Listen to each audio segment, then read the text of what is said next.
Hoy visitamos la fábrica de Rotor en Madrid, una empresa española especializada en el diseño, fabricación y comercialización de componentes para bicicletas. Fue fundada hace ya 30 años, en 1994, junto a su primera patente, por dos apasionados del ciclismo buscando eliminar los puntos muertos en el pedaleo. Rotor puede considerarse uno de los precursores modernos de los platos ovalados y ser responsables de hacerlos funcionales y populares. Con el tiempo también han pasado a fabricar potenciómetros, bielas e incluso transmisiones completas, y hoy vamos a ver cómo lo hacen. Mi nombre es Carlos Aizpún, ingeniero y creador de contenido, y esto es Desde Dentro, descubriendo la industria del ciclismo.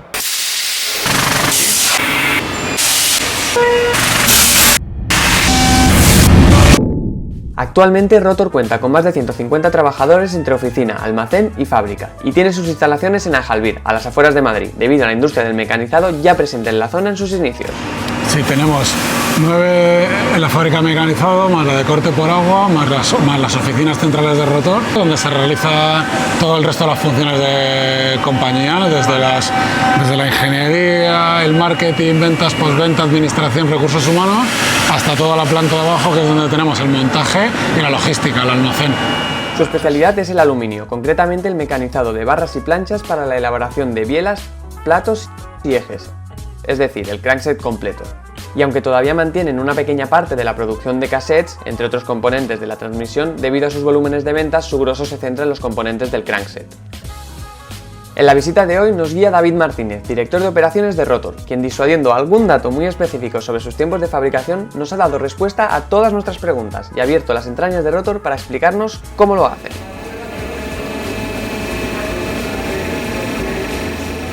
Sí, estamos siguiendo el flujo de los materiales. Entonces, en esta nave tenemos corte por agua, que se utiliza en exclusiva para las planchas, para los platos. Aquí sacamos los platos. Entonces, en una máquina con agua a presión y con un abrasivo, cortamos las planchas a las diferentes medidas, redondo si es un plato redondo o rectangular si es un plato ovalado, de distintos espesores, desde 3 para los platos interiores de carretera, 5 son los exteriores de carretera, hasta un tamaño máximo normalmente utilizamos de 25. O sea, aquí llegan las planchas con los diferentes espesores según el tipo de plato, la modalidad y tal.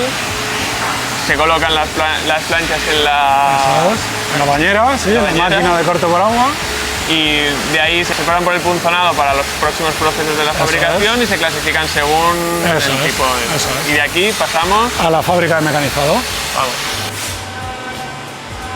Son 9 naves con 35 centros de mecanizado. Luego hay maquinaria auxiliar más pequeña, pero hay 35 máquinas herramientas, ¿vale? Entonces vamos a ir desde... De diferentes tipos. Sí, tenemos tornos, fresadoras, centros de mecanizado. Luego ya hay tornos que tienen capacidad de fresar. Vale. Iremos viendo un poco una selección de las máquinas más representativas, ¿no? Perfecto. Pues vamos a ir recorriéndola desde las naves originales. Según ha ido creciendo la compañía, se ha ido creciendo en instalaciones y sigue más o menos el layout del proceso. O sea, veíamos el primer formato para los platos del conformado de las materias primas antes de venir aquí. Normalmente llevan fases de torneado y luego fases de fresado, ¿vale? Entonces los torneados... Aquí ya no es solo platos, es todo. Aquí es todo, sí. Vale. Aquí vamos a ver, intentaremos seguir un poco la fabricación de las principales líneas de producto, de platos, de ejes, de bielas. Pues vamos a ello. Partimos de esta galleta que viene cortada de la cortadora por agua de la primera nave. Es un primer torneado. Y conseguimos esta primera fase de este plato, que es un plato de gravel de 42 dientes. Eso es. Y en este primer proceso se consigue el engranaje en el eje. Y un torneado de las principales características del plato. Y estos dos centradores para el último proceso, que será el fresado. El dentado. El dentado y la estructura del plato, el aligerado. En el caso de los ovalados hay un único proceso. Una vez ya tenemos la plancha recortada de la primera máquina por agua, de aquí sale ya directamente el plato tal cual. Esa es la estrategia mecanizada que nosotros seguimos para los platos ovales. Vale. Fresamos en dos caras. Los platos redondos se podría hacer también, lo que pasa es que tienen una geometría de revolución. Claro. Entonces te permite desdoblar las fases para hacer, por ejemplo, el dentado torneado. Pero entonces, ¿es más fácil hacer uno ovalado o uno redondo? Tiene menos fases, pero... Menos fases, pero más complejo. Vale. Tienes que controlar muy bien las dimensiones de los dientes y cada vez más con las cadenas cada vez más estrechas para 12 velocidades, 11 velocidades, tolerancia también se han cada ido vez. estrechando las tolerancias permisivas. Entonces, en el fresado tienes que controlar muy bien que los espesores de dientes queden uniformes y dentro de medida. ¿Qué tolerancias tenemos aquí? Estos son micras, el 5 es una micra. Entonces, para controlar los espesores de dientes, se utilizan este tipo de galga, ¿vale? Que es un pasa, no pasa. En el diente gordo tiene que pasar en una cara y no pasar el otro. Vale. Estamos Entonces hay viendo un que algunos pasa no pasa para el diente gordo y un pasa no pasa para el Eso diente es para el diente fino. fino. Y lo único que tiene una pauta de control, según el comportamiento del mecanizado, no comprueban todos en cada máquina, comprueban un número determinado en unos sectores. En función de cómo se comporta, por lo que habíamos visto antes de las fibras. Vale. Y luego los siguientes procesos de calidad sí que hacen controles complementarios. Pero aquí el operario verifica ciertos dientes. Vale, este es uno de los productos más sencillos, que sería un plato pequeño interior de una transmisión biplato de carretera. Al ser ovalado solo hay una única máquina, un único proceso. Desde la galleta ya pasamos directamente al plato. Esta pieza es más sencilla porque no tiene tallado. Los tallados, los fines, las rampas van en los platos. Los tiempos de mecanizado de esta pieza son más cortos. El mismo plato, aunque fuera el grande, tendría más porque tiene que tener las guías de bajada de cadena. ¿Y este no tiene guías de subida, no hay? No. Las de subida están también tanto subida como bajada en el plato grande. Aquí se hacen platos. ¿Esto es de platos únicamente? Estas máquinas en concreto sí se podrían hacer más tipos de pieza, pero nosotros las utilizamos solo para hacer platos. ¿Y biplatos? No, se pueden hacer más tipos de platos. Estas máquinas son centros de mecanizado verticales, ¿vale? Entonces una galleta gorda ha tenido un primer torneo y ahora veremos el fresado, que hará el vaciado y el perfil del dentado. Esto es lo que tenemos ahí. Entonces en el torneado tenemos el engranaje que se hace dentro de máquina y el perfil de dientes, y aquí hacemos todo el fresado de los vaciados, de la propia estructura del plato y el dentado. Esa es la última fase del mecanizado, que es un fresado de platos de Direct Mount de doble plato de carretera, que es de los más complejos que realizamos. Entonces se hacen dos caras, cara A y cara B. Vienen del proceso anterior, teníamos el corte por agua que hace la galleta, un torneado en el que hacíamos la geometría de revolución y el perfil del diente. Y aquí rematamos todos los dientes y toda la estructura del plato. La eficiencia de la máquina es muy alta porque casi nunca está parada. La biela viene directamente aquí. Correcto, la biela se puede hacer en dos formatos en función del nivel de la gama que sea. La gama alta se saca de barra, directamente barra extruida, y la mecanizamos 100%, y los siguientes niveles por debajo, en propiedades mecánicas, están forjados. Vamos a ver el proceso de mecanizado de bielas, ¿no? Antes veíamos que teníamos dos formatos que salían de barra para las calidades más altas, porque podemos controlar mejor las tolerancias y por tanto las propiedades del producto, o de forja. De forja también son de materiales forjables, que esto que utilizamos es serie 6000, ¿vale? Pues esta es la materia prima. Viene así tal cual. Eso es. Se mete en un centro de mecanizado, como este que estamos viendo aquí, y se hacen varios procesos. Una de las características de las bielas de rotor es que van vaciadas por dentro para maximizar la relación peso-rigidez, por la inercia de la sección. Entonces, en centro mecanizado, antes lo habíamos visto en un torno, en centro mecanizado también podemos hacer el taladrado profundo, luego se colocan los tampones en unas prensas auxiliares que están al lado de las máquinas, y luego se fresará en dos fases.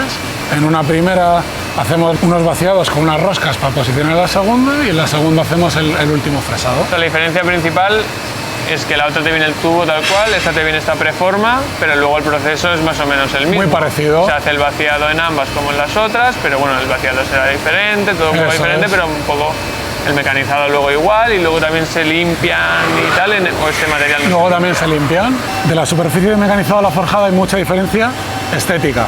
El mecanizado es muy brillante, has cortado el material, y esto es más áspero. Se le hace otro proceso que es un chorreado con arena. Entonces eso uniformiza toda la superficie, además crea un plus de propiedades mecánicas en la superficie. Esto es una prensa, entonces de la primera fase de centro sale el taladro profundo. ¿Y por qué se colocan esos tapones? Para cerrar la biela. Luego cuando la mecanizas no lo vas a ver. Claro. Tiene su truco también, los tapones también se tornean aquí. Veis que están torneados. Entonces tiene su truquillo después con los procesos de anodizado para que no entren los fluidos. Y se utilizan porque aquí tú transmites par. Entonces Claro. tienes que tener soporte. Tiene que ser también. sólido. Y esta es un poco especial porque es una biela potenciómetro. O sea, esto iría completamente tapado. Lo que pasa que en este producto la antena sale justo por ese agujero, por eso lo dejamos sin tapar. Ah, vale. ¿Vale? Pero si te fijas, Los otros dos sí que están tapados. los otros dos sí están tapados y en este Impower tienes las roscas para fijar el plástico que cubre la Ah, antena. sí, vale, la piececita esa que viene por... Pero esto está vaciado ya. Tú tienes 3 agujeros por dentro y tú aquí no ves nada. Solo ves el central. Todas las máquinas con norma ISO y nuestros propios estándares de control interno tienen que pasar sus calibraciones cada determinado número de horas de uso, etc. La sala tiene que estar atemperada. Si nos estuviéramos mucho tiempo, nos hemos metido 3 personas, veríamos Claro, que se va aumenta la elevando la temperatura. temperatura. Entonces es importante cuando están mirando en el rango de micras, pues que esté todo perfectamente controlado, ¿no? Y en este caso es un control de calidad de una pieza ya anonizada. Sí, porque esta pieza sería de la última parte de proceso. Normalmente aquí se miden preparaciones de máquina, lo que hemos visto antes. Cuando están preparando la máquina, se toman medidas antidimensional para dejar la máquina a punto para producir. Y luego en ciertos procesos que necesitas una precisión muy elevada, según la capacidad del proceso, determinas la frecuencia de medición de piezas en esta máquina. Vale. Entonces aquí puedes medir, por ejemplo, los diámetros de los asientos de los rodamientos que tienen tolerancias de micras. ¿Cuánto tiempo, cuando lo tenéis desarrollado vosotros mismos internamente, cuánto tardáis en que ese producto lo tengáis 100% controlado y todos los procesos estandarizados? Se pueden tardar meses porque primero fabricas unos prototipos, ¿no? En los que buscas normalmente verificar la funcionalidad del componente y luego tienes que industrializarlo. Entonces se lanzan varias preseries para estudiar estadísticamente tus capacidades de proceso, que luego te permitirán determinar los medios de control. Es decir, estudias una muestra de 100 piezas y tú sabes que tu proceso es capaz al 99,5%.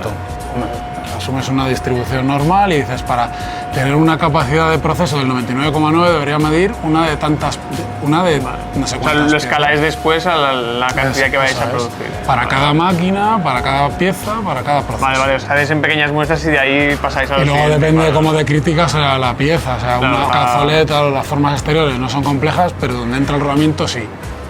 Por ejemplo, entonces tienes que controlar que sea redondo y que el diámetro del asiento del rodamiento esté contenido en las micras. Pues no hace falta que venga aquí porque para eso hay instrumental que mide micras, son micrómetros para medir redondos, pero geometrías muy complejas sí que, Estrellado. sí que solo se pueden medir en máquina tridimensional. También cuentan con una sala de verificación donde entre planos y fichas técnicas tienen un mármol de verificación que utilizan principalmente para comprobar instrumentos, herramientas de precisión y piezas mecánicas. Entonces tiene un código, una fecha de calibración y cada cierto tiempo se calibran los equipos. Y esto está El en mármol se calibra. Claro, no puedes medir la plenitud de una pieza en una superficie que no es Que no es plana. plano.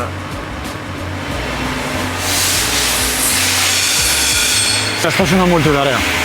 Joder, pedazo bicho. Esto tornea y fresa, ¿Vale? ¿vale?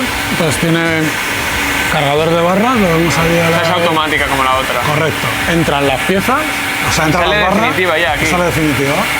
¿Vale? En una sola fase. Entonces tienes un usillo principal y un contrausilio. En este caso hay una torreta y un cabezal que tiene este eje de giro, ¿vale? Para poder fresar. Con una herramienta motorizada podemos fresar. Entonces entra la pieza y haces el torneo interior, el torneo exterior. Sale un acabado, cilindro relleno y de ahí sale la pieza acabada. Las máquinas más potentes tardan menos minutos que esta máquina, que es un poquito más flexible, pero un pelín más es enorme antigua. ya, tú nunca sabes. Sí, sí, esto es un pedazo de máquina. Pero hay otras máquinas para mucho volumen de producción, lo que pasa que va en contra de la flexibilidad, del tipo Claro, de piezas distintas que puedas hacer, de cómo de programable sea. Cuanto más específica, más rápido puede ir, pero solo para menor tipo de... Eso es. Entonces él está ajustando máquina, entonces tienes que asegurarte que no estén desfasadas, porque Claro.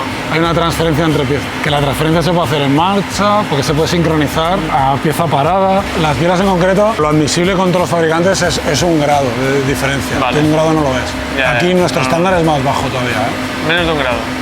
¿Esto también está temperado o es porque...? Eso está temperado. Ah, vale. ¿Y esto hace de procesos intermedios? O sea, de Sí. cámara...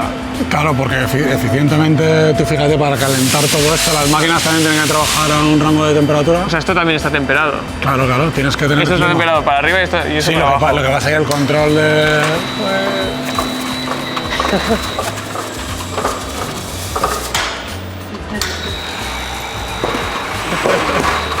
¿Solo ejes de e-bikes? Ahora mismo sí. ¿Qué diferencia tiene? ¿Que tiene que ser más resistente que un eje normal? No, es mucho más elaborado. Barra de 38...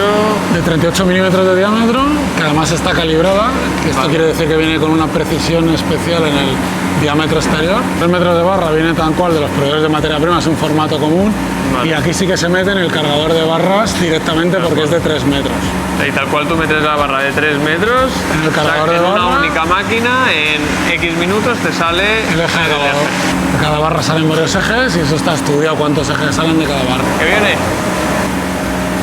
Lo saca con un robot, lo deja en la rampa y acaba cayendo en cinta. Ahí tiene un contador de paso y ahí lo recoge. Además esto es para un cliente de un motor e-bike.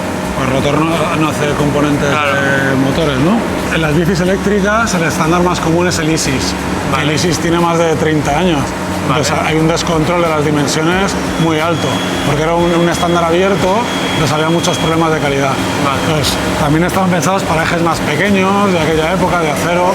Entonces, Rotor desarrolló un estándar de ejes para ejes de aluminio, que son más grandes, en diámetros de 30, y lo licenció libremente. Esto quiere decir que está controlado, o sea que nosotros tenemos abierta. Exactamente, está protegido, nosotros tenemos los planos, tienes que solicitar y así controlamos que las empresas tienen los planos en la última versión, que fabrican según tolerancias. Terceros, o sea, nosotros no nos hacemos responsables de terceros fabricantes, pero tenemos todas las dimensiones bajo control. Un sistema de anclaje de bielas. Eso es. Simplemente lo lateral, como eso tal. Es. Lo otro ya viene según fabricante. Lo otro es el fabricante del motor, hace su diseño de engranaje y de todo lo de dentro. Entonces, además de esta parte de ingeniería en la que Rotor es potente, también somos potentes en fabricación y por eso fabricamos también para terceros, el eje completo. De aquí en la fábrica, el porcentaje de fabricación propia es mucho más elevado a terceros. Y como control de calidad para estos ejes cuentan también con una máquina tridimensional que no requiere de tanto control térmico y les permite revisarlo en el momento. Puedes medir estriados, que es lo que están midiendo, puedes medir diámetros, puedes medir concentricidades.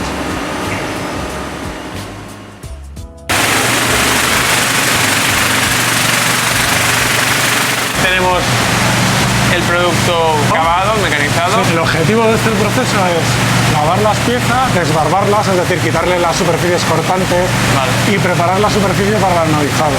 El anodizado es un proceso químico que le aporta el color y la resistencia a la corrosión, ¿vale? Las dos cosas. Pero no resistencia mecánica. No, no resistencia mecánica. Entonces, ¿se podrían usar los platos pelados? Se podrían usar, pero se oxidarían. ¿Vale? Si no lo pasaras por anodizado, se oxidarían. Como además le aportamos la parte cosmética, queremos que la superficie quede muy uniforme y limpita. Un acabado uniforme entre las partes mecanizadas y no, para que el acabado del plato sea bueno. Entonces se meten en estos tambores de lavado. Para un tipo de plato. Te fijas en la partícula y tiene una mezcla, luego se van cambiando también. Y este es para otros modelos de plato. Pasamos aquí El secado, luego él verifica si no quedan piedras, que queda todo uniforme, hace un control visual. y lo colocáis. Los coloca ahí, van al final del proceso, que son expediciones, luego lo veremos. Lo preparan en los formatos para luego mandarlo analizado, hacen un último control visual, cierran las órdenes de producción en el RP. Está caliente. Las hemos pasado por el secado. Ah, vale. Porque si se quedan húmedas se pueden corroer antes del anodizado y después lo que salen son manchas.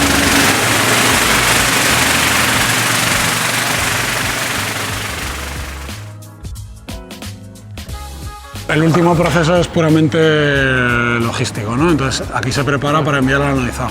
O sea, aquí se trae todo ya lavado de esa zona. Correcto. Y aquí se recoge y se saca por el muelle al proveedor de... O sea, aquí están las diferentes bandejas de todo ya. Bueno, pero aquí hay producto también mecanizado ya. Hay aeronizado, Sí. perdón. Sí, pero eso lo cortamos, porque eso es el scrap. Tú cuando veas rojos en las fábricas, que es que son no conformes, entonces los rechazos serán de pieza mecanizada. Vale. Si tú ves aquí piezas que ya tienen anodizado, es porque el error se ha originado en los procesos subsiguientes, o el anodizado o en el montaje, lo que sea. Se traen aquí para reciclar.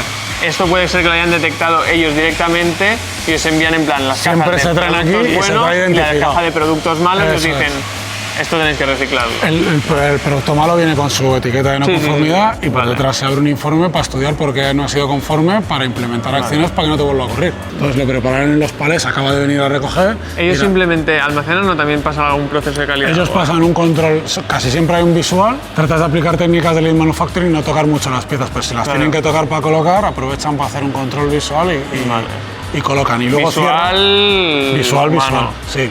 Y lo que hacen también es cerrar las órdenes de producción, verificar que el número de piezas son correctas. O sea, no es el que le llega al cliente. No es el que le llega al cliente. Vale. Son unos embalajes internos que además se recirculan para reutilizarlos. El material está estudiado para optimizar los costes de transporte, para que las piezas no se toquen entre sí y vengan protegidas.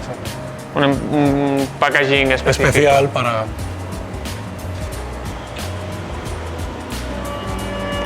¿Estos son planchas de materia prima? Sí.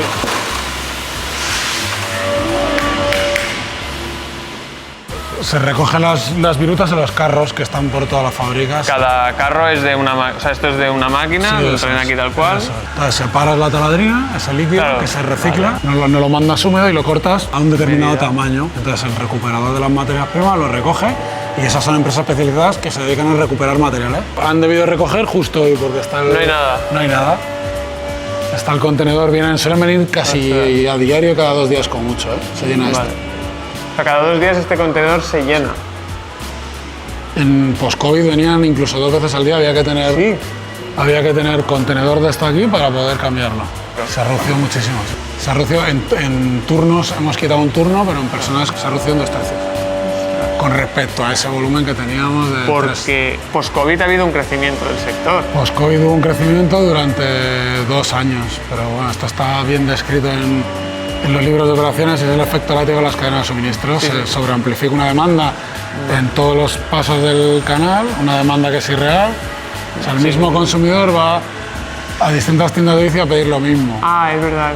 Sí, cierto. Entonces en las tiendas van a los distribuidores, o sea, a pedirle lo mismo. Realmente a las marcas. Ese crecimiento no era un crecimiento real. Hubo un crecimiento real, porque sí que hubo mucho. Pero solo se podía montar en bici y hacer deportes al aire libre, pero además amplificado. Entonces todas las marcas tardan un tiempo en ponerse a velocidad de crucero, a incrementar las capacidades de producción, y cuando vuelven ha caído la demanda, porque esa demanda estaba amplificada y realmente. Entonces ahora hay que regular todos esos stocks que devolvemos al canal, se tienen que regular y están tardando tiempo. Y luego hemos vuelto... O sea, digamos que hemos recuperado... la actividad anterior. Vale. Que no, o sea, que no era mala, me refiero. No era mala, ¿no? Vale. Sí. Productos vienen del anodizado. Bueno, o sea, de la zona donde estábamos antes... De la fábrica de mecanizado. Se van anodizado a Navarra. Y de Navarra ya llegan directamente aquí al almacén. Eso es. En este caso es prácticamente el producto acabado, porque además del anodizado se hace el grabado al láser, vienen en este tipo de blisters. Entonces aquí esperan a ser recepcionados, se hace un control de calidad, que normalmente para este tipo de piezas pues es cosmético, que todo va bien. En algunas piezas más críticas pues sí que se hacen otros controles dimensionales. Entonces se almacenan en semiterminado y se pasan a montaje.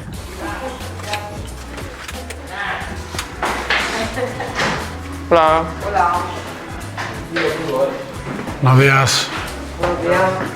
Son tipo Mecano, son montajes casi todos en su mayoría manuales. ¿Vale? Hay algunos montajes ayudados con prensas y demás. Cada componente tiene estudiado su flujo de montaje, tiene una definición de puesto con unas instrucciones de uso de puesto y con unos tiempos. O sea, por ejemplo, aquí solo se montan bielas derechas. Sí, aquí se montan el conjunto de extractoras, los tornillos, las extractoras. En las bielas tienes un utillaje que es flexible para las distintas tallas, la colocan y colocan los tornillos, que hay que aplicarle grasa al tornillo, fijador de resistencia. Aquí no escatiman en grasa. Dentro de los procesos de calidad es calidad y revisión. O sea, hay una checklist, digamos, un poco. Sí. Los operarios tocan las piezas con sus manos, entonces también hay un autocontrol de una última revisión. Como tienes que tocar el 100% de las piezas, que cosméticamente la pieza sea correcta a los estándares.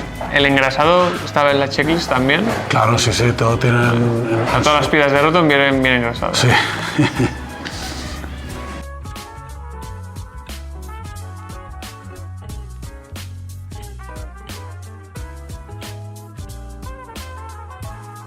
Estas son 2 máquinas de láser, entonces aquí se puede hacer ciertos grabados de producto. O sea, es grabado, pero más números de serie que no logos o tal. Eso se puede subcontratar o se puede hacer también aquí. O sea, si la misma pieza lleva diferentes logos para distintas marcas, también se puede estocar la pieza sin la grafía y aquí se aplica el grabado al láser. Vale, pero no, o sea, no los logos Rotor. Distintas marcas, pero del mismo grupo empresarial, quieren customizar para las distintas veces, entonces tiene una grafía diferente. Eso, por ejemplo, los platos, creo que son los platos del Climatiza que están customizados, que pone Climatiza. Sí, se puede. Si es con láser, se hace aquí. Ah, vale. Rotor, además de desarrollar y diseñar sus potenciómetros, diseña el proceso de montaje de la electrónica y sus controles de calidad, aunque el montaje como tal lo subcontratan debido a la especialización del proceso.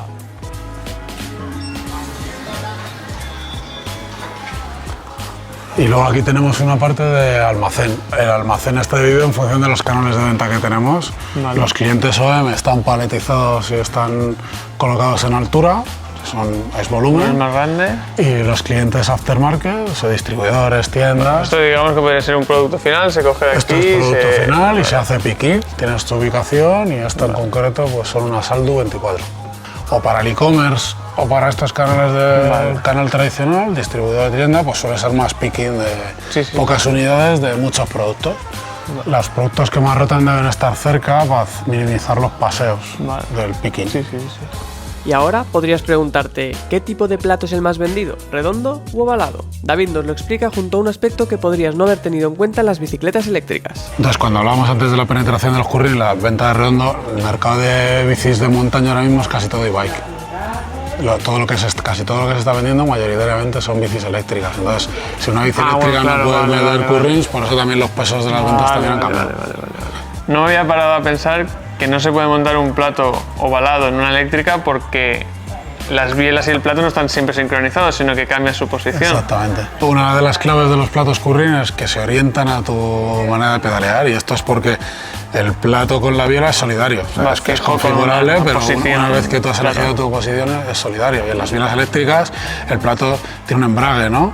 Sí, es independiente. Para cortar motor, el parte viene de las bielas y adicionalmente puede venir del motor, ¿no? El motor no conoce la posición del plato con respecto a las bielas, con lo cual no aplica montar un curring. Cuando pedalees, en función de cómo esté, un día, o sea, en un momento lo tendrías de puede ser un anti-Q, ¿no? Y puedes tener la máxima variedad en los puntos muertos. Claro. Bueno, entonces motores de rueda trasera igual sí se puede. Sí, los motores de rueda trasera sí se podrían. Es como una bici convencional. Sí. Pero claro, el plato curring, en el momento que se pierde esa relación solidaria de tal, no es aplicable. Pero nos hemos dejado lo más importante, ¿de dónde nacen los platos ovalados? Para saberlo debemos remontarnos a los inicios de Rotor. Pues si te parece raro, mira eso ahí. Eso es una bicicleta fabricada completamente por Rotor. Es de eso, yo creo que es de las primeras bicicletas, sí. O sea, el cuadro y todo el sistema de engranajes, de transmisión. Entonces, de ese invento de engranajes, que lo que trataba era de independizar las dos bielas.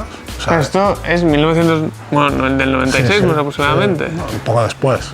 De ahí se originan los curring, o sea, los ovalados. En 2005, o sea, hasta ahí hay todavía vida. O sea, eso es parte del proceso. O sea, de ese cuadro pasa al Rotor Box, que independizaba también las dos bielas, de manera que no había punto muerto. O sea, las bielas cuando llegabas a los puntos muertos, una biela siempre iba adelantada, luego se ponían en línea y la otra se adelantaba. Vale. Entonces de ahí se convirtió en un sistema que era adaptable a todas las bicis, que era el Rotor System, que iba en cazoletas roscadas. Vale. Que igual eran dos bielas independientes, con dos bieletas, 8 rodamientos, un tema complejo. Este es uno de los últimos Rotor System que se comercializaron, precursores de los currings, ¿no? Este sí que eliminaba los puntos muertos, porque las bielas no van... Que era un plato redondo, pero el funcionamiento era por las bielas más que por el plato. Sí, por todo el sistema de bielas. Hasta aquí lleva un sistema de excéntrica, ya os digo, con dos bieletas, con 8 rodamientos en el total del conjunto. Aquí lo que transmitía es la biela derecha y la izquierda transmiten par de manera independiente a los platos. Entonces no están alineados a 180 grados. A medida que va pasando el ciclo de la pedalada se van orientando de tal manera que cuando llegue la otra arriba ya está adelantada. Entonces nunca hay cero. Nunca existe un punto muerto. Entonces con todo esto se aprendió muchísimo de biomecánica que luego fue aplicada a nuestros platos currings. Fíjate si tenía de currings, que aquí tiene también para orientar. O sea, ya se sabía cada persona, ¿no?, pedalea en cada tipo y cuánto requería. Entonces, lo que pasa es que esto sí que, claro, esto elimina el punto muerto. Tu adaptación muscular y mental también era más severa que un currín. Un currín, si estás muy acostumbrado a pedalear, lo notas. Y la gente lo metía en pretemporada y demás, pero esto era más, o sea, la sensación era más... Se notaba bastante más, sí. Esto es más notorio que un curring actual. Sí. Es que se te desfasan las piernas cuando pedaleas. Sí. En realidad tu pedaleo es más redondo, o sea, eres más constante, tienes menos picos. Ahora planas la curva, ¿no? Claro, digamos. y la velocidad angular no tienes esos frenazos y aceleraciones. Claro. O sea, ese que es más... Eso es. Ostras. Entonces, la venta era difícil porque el producto era pesado, era más caro, tenía un mantenimiento más alto que un pedaleo convencional. Sobre todo el tema del peso, ¿no?, le influye a los usuarios, y se trató de extrapolar sin eliminar los puntos muertos, pero minimizándolos en el plato oval, que no los elimina porque las bielas siguen estando solidarias a 180 grados, pero los reduce el efecto pasando más rápido por el punto muerto. ¿Cómo consiguen implantar eso? O sea... No, por eso no lo conseguimos. En ese momento no erais una empresa de componentes, erais una empresa de bicis. En ese momento la empresa era una empresa muy pequeña, era una empresa innovadora buscando un concepto. Esto es previo a nacer rotor. Claro. Ah, vale. Esos son los primeros compases de rotor de la invención, ¿no? Y luego la comercialización, sí que se comercializaron cuadros con rotor box. Vale. ¿Esos son estos? Sí, de montaña y de carretera, tuvo un equipo propio y tal, esto en los 80 y tantos, 90. Vale. Y luego sí que el Rotor System sí que se comercializó con popularidad en España y sobre todo que tenemos un canal más desarrollado y en otros países, y luego ya sí que se pasó al currín, pero esto ya es el primer currín es de 2005. O sea que hubo un etapa de la vida que se vendía solo eso. Hay 10, 15 años ahí que son... Sí. ¿Qué te ha parecido esta primera visita a fábrica? Me gustaría que dejaras en comentarios qué ha sido lo que más te ha gustado, lo que menos, y qué aspectos cambiarías o mejorarías de cara a poder implementarlo en las próximas visitas, aparte de la palabrita anonizado, que no hay manera de que me salga anodizado. Con este vídeo arranco un nuevo proyecto en el que llevo varios meses trabajando, se llama Desde Dentro, descubriendo la industria del ciclismo, y consiste, siguiendo un poco la línea de mi contenido, en mostrar y enseñar cómo las marcas desarrollan y fabrican los productos que utilizamos sobre la bici, así como la tecnología y las personas que lo hacen posible, siendo yo el primero que aprenderá mucho con esta nueva serie de contenidos. La idea con estos vídeos es subir un punto más de calidad, no solo a nivel visual, gracias a que me acompaña Paul de Aper Studio para documentar las visitas, sino también en la calidad del propio contenido. Al final seguiré aportando curiosidades y tecnología dentro del sector del ciclismo, aunque puede que de otros también, eso ya lo iremos viendo, pero directamente de la mano de las marcas. Y etiqueta a la próxima marca que te gustaría que visitara. No olvides suscribirte y por aquí te dejo otro vídeo que puede interesarte.